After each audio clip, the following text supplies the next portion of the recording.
Curso técnico em infraestrutura escolar, equipamentos hidráulicos e sanitários. Professor engenheiro civil Kelson Silva de Almeida. Eu sou engenheiro civil formado pela Universidade Federal do Piauí, UFP, no ano de 2012. Sou mestrando em engenharia de materiais pelo Instituto Federal do Piauí, o IFP. Também sou professor efetivo do IFP, o IFP Campus Floriano, e ministro das disciplinas Mecânica dos Solos, Materiais de Construção e Prática das Construções.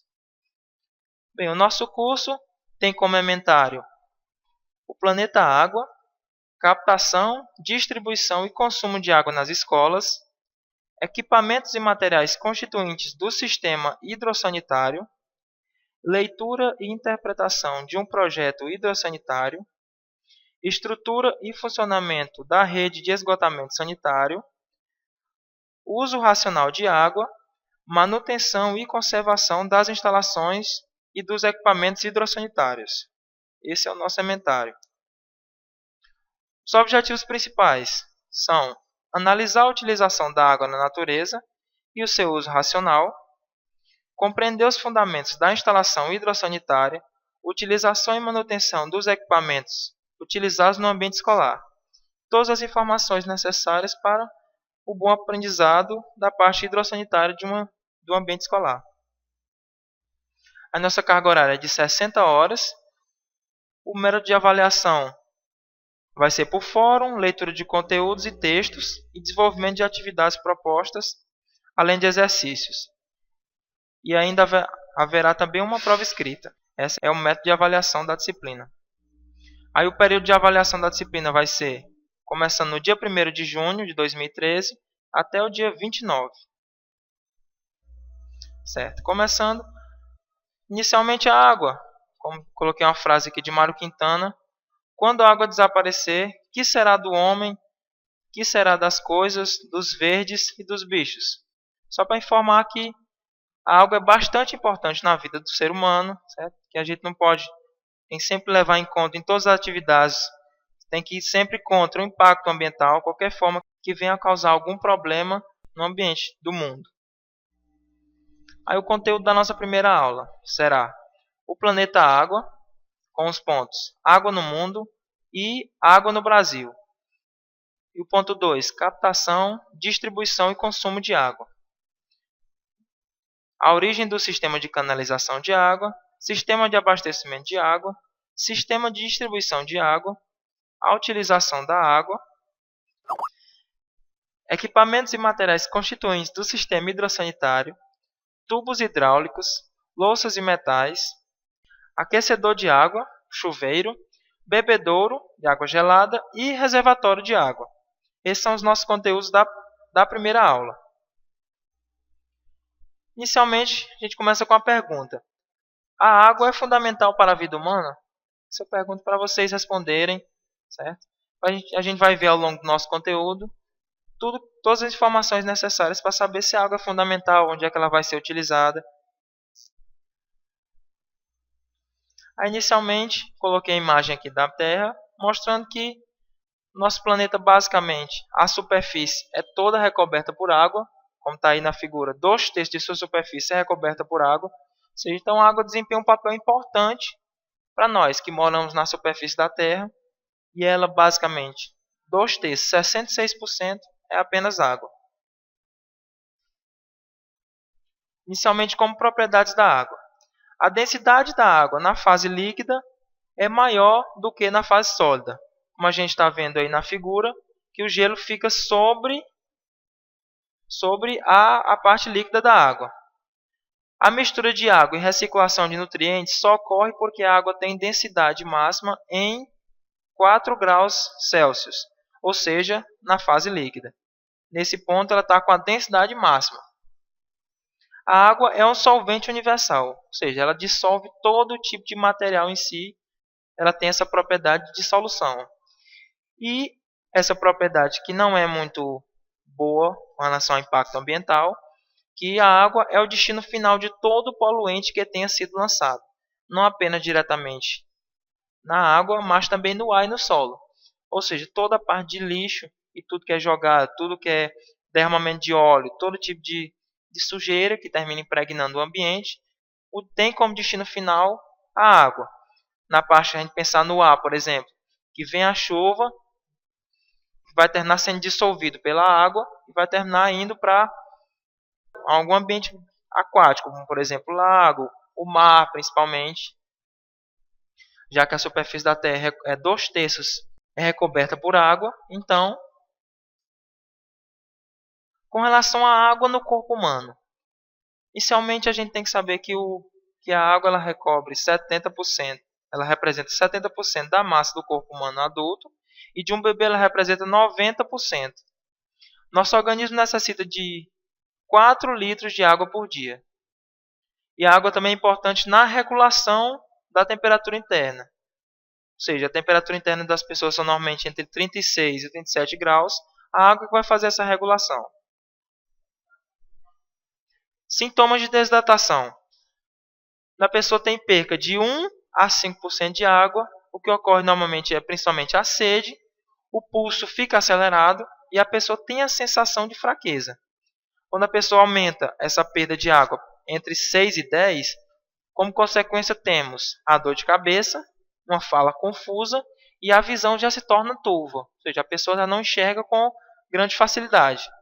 Quando a perda está entre 11 e 12%, já ocorre delírios, a pessoa termina tendo visões, a língua começa a ficar inchada e como consequência temos o óbito, ou seja, a pessoa vem à morte. Com outra informação temos que uma pessoa pode suportar até 50 dias sem comer, mas apenas 4 dias sem beber água. Já que no início a gente viu que nosso organismo necessita de 4 litros de água por dia, a gente vê que a água é de essencial, fundamental importância no corpo do ser humano. Coloquei aqui agora a parte do ciclo da água, para a gente dar uma analisada nas etapas que ocorrem. Como etapa inicial, eu coloquei aqui o armazenamento de água nos oceanos, que, com o aumento de temperatura, principalmente do Sol, ocorre a evaporação, e, consequentemente, essa água vai se armazenar na atmosfera, na forma de nuvens, principalmente, dos vários tipos de nuvens que são apresentados. E, a partir disso, ela vai precipitar e pode ou escorrer superficialmente, decorrente de algum tipo de degelo, ou o próprio escoamento superficial em si, o próprio derramamento de água por conta da chuva, ou então ela pode se armazenar da água em formato de gelo, e a partir disso ela vai ou escoar ou infiltrar no ambiente, certo? E normalmente voltando para o local inicial, que é a água nos oceanos, ou então algum tipo de armazenamento de água doce. Agora, inicialmente, temos os mitos em relação à água. Como primeiro mito, temos que a água do planeta estaria acabando. Isso é uma pergunta importante, que normalmente isso sempre dizem em locais. Em todo tipo de local, as pessoas falam que a água do planeta poderia estar acabando de alguma forma. Mas, como poucas pessoas sabem, isso não é verdade. A água é um recurso infinitamente renovável, ou seja, sempre se renova. Então, esse já é um mito que não é verdade. Como segundo mito, temos o consumo doméstico desmedido estaria acabando com a água do planeta. Esse, em parte, termina sendo verdade, mas termina sendo um exagero. Como já foi dito, menos de 1/10 da água potável disponível é gasto com o uso doméstico. Ou seja, a utilização doméstica não vai acabar com a água do planeta. Terceiro mito. Os recursos hídricos vão acabar devido ao desenvolvimento tecnológico. Essa também as pessoas normalmente têm essa noção, têm esse entendimento que por conta do desenvolvimento industrial, das técnicas, vai terminar acabando com a água, com os recursos hídricos principalmente. Mas esse também não é exato, assim como os dois anteriores, já que a modernização das técnicas, principalmente agrícolas, que a parte agrícola consome bastante água, vem fazendo com que caia o consumo de água, ou seja, cada vez mais as técnicas estão diminuindo o consumo de água que vai necessitar. Aí, como alerta principal, temos que é preciso tratar bem da água. Ou seja, a água é um recurso que deve ser bem tratado, tem que ser bem utilizado. E relatórios da ONU, ou seja, das organizações das Nações Unidas, alertam o fato de que, nos países em desenvolvimento, 90% da água utilizada são devolvidos à natureza sem tratamento. Esse termina sendo um problema grave por conta de que, se a água não tiver o tratamento adequado para ser jogada novamente para a natureza, ela vai terminar ocorrendo um impacto ambiental, pode provocar morte da vida aquática, contaminação principalmente dos mares, mortalidade, contaminação do solo, todo tipo de problema que advém com essa propriedade do não tratamento da água.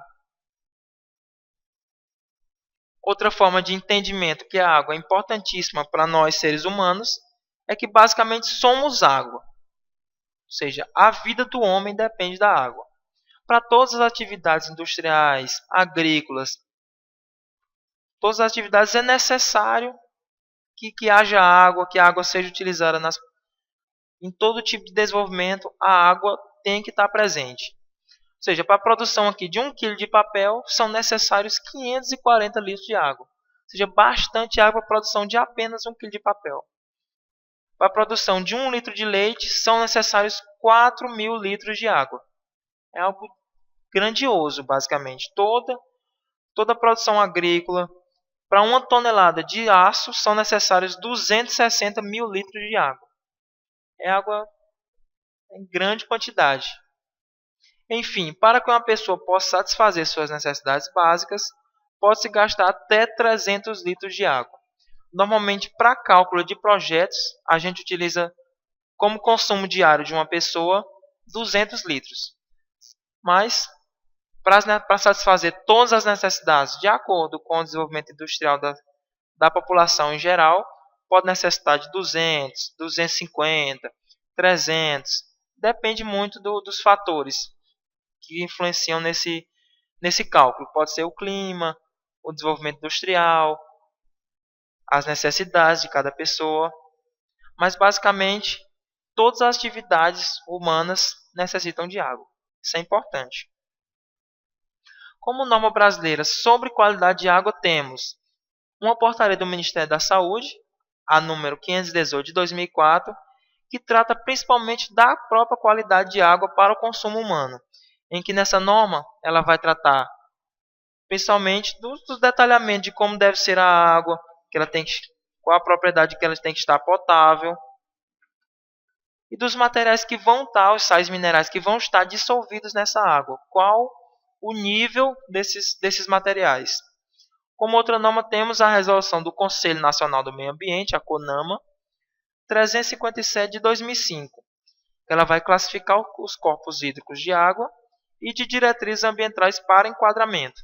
Ela vai enquadrar os corpos hídricos em 3 tipos principais, que é a água doce, a água salina e a água salobra. Aí dessas águas doces, ela vai dividir em 5 níveis, classe 0, classe 1, classe 2, classe 3 e classe 4. E a norma ABNT, ou seja, Associação Brasileira de Normas Técnicas, NBR 13.969 de 1997. Ela vai classificar as águas de reuso, ou seja, as águas de reutilização. Essas são as principais normas sobre qualidade da água, em que vão discorrer sobre como deve estar a água, dividir de acordo com os contaminantes que há na água. Vamos lá, com relação ao Brasil, já que essa parte foi algo geral, aquelas normas já são brasileiras, mas vamos ver sobre o Brasil. O Brasil é dono da maior reserva hídrica do mundo. Ou seja, o Brasil é na superfície da Terra, onde possui mais água, é o Brasil. Ou seja, 13,7% da disponibilidade de água doce do planeta está no Brasil. Algo bastante importante para a gente todos nós brasileiros. Com relação ao quadro climático, a interação do quadro climático com aspectos geológicos domina os excedentes hídricos que alimentam uma das mais extensas e densas redes de rios perenes do mundo. O Brasil possui uma rede bastante grande de rios que não são temporários, rios que correm o ano inteiro. Como bacias hidrográficas, as três principais são a bacia do Rio Amazonas, a bacia do Rio São Francisco, que fica no Nordeste, e a bacia do Rio Paraná, que é onde vai ficar a nossa usina de Itaipu. Nessas três bacias hidrográficas estão concentrados cerca de 80% da produção hídrica do país. A maior parte da produção está concentrada nessas três. Dentre essas três, a maior de todas, a que merece um destaque grande, é a bacia amazônica, que possui cerca de 57% da superfície do país. Agora eu quero deixar uma reflexão para vocês depois pensem sobre: toda a água do planeta é própria para consumo humano? Isso é uma pergunta importante que fica como reflexão para a gente pensar se toda a água que está no planeta pode ser utilizada para consumo humano.